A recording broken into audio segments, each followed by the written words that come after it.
It's Nightla, so this video is going to be on a question a lot of us Native people get asked, and especially if you're learning a native language, you get asked this question almost monthly, it feels like. And that question is, how fluent are you, or are you fluent in your language?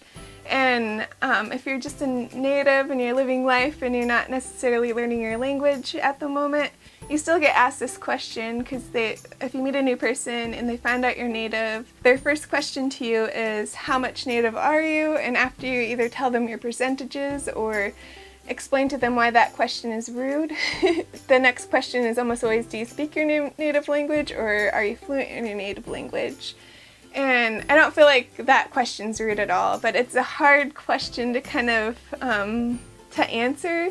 For me right now, it's not hard for me because I can confidently say, no, I'm not fluent in my language. I'm probably I don't know how to define myself, but I'm probably a beginner on the upper side because I can identify a lot of nouns and I can say phrases and verbs, but I can't make new sentences or conjugate verbs or do very complex grammatical things with the language. But so I can confidently say no, but I've seen people that work with different languages that are pretty highly proficient with their languages, but when someone asks them, are you fluent, they say no, and then they end up losing face, which sometimes can be detrimental professionally if a person that asks you that question is in charge of a program with lots of money into it, and they could probably hire you.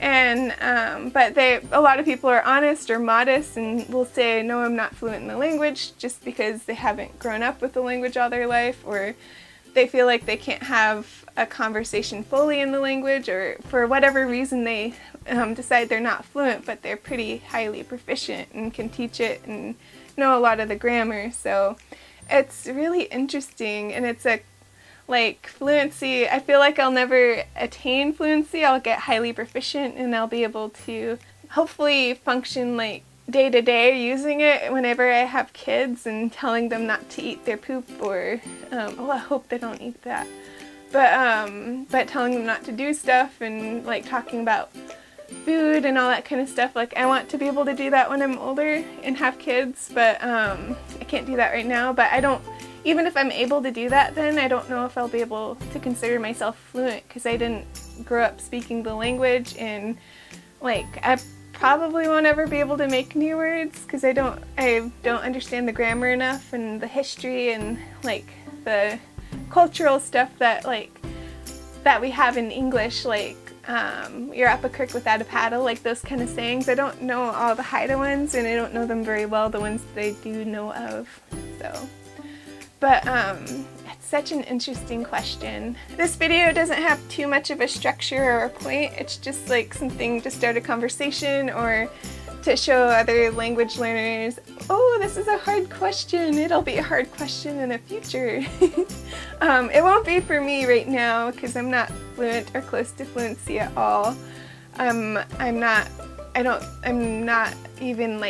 know if I'm intermediate or close to that at all. I've been working at the language for a long time, and I went through college and got my bachelor's in liberal arts with an emphasis in Alaska Native Languages and Studies from the University of Alaska Southeast. And I've been, I'm actively trying to get a job working with my language and languages around my language. So hopefully my fluency will go up, and I'm living with one of my teachers so we can use the language every day.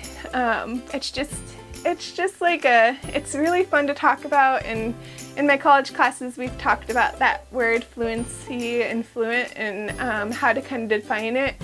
And I've worked in some jobs that we had to define what fluency is and proficiency just to get a grant through or whatever.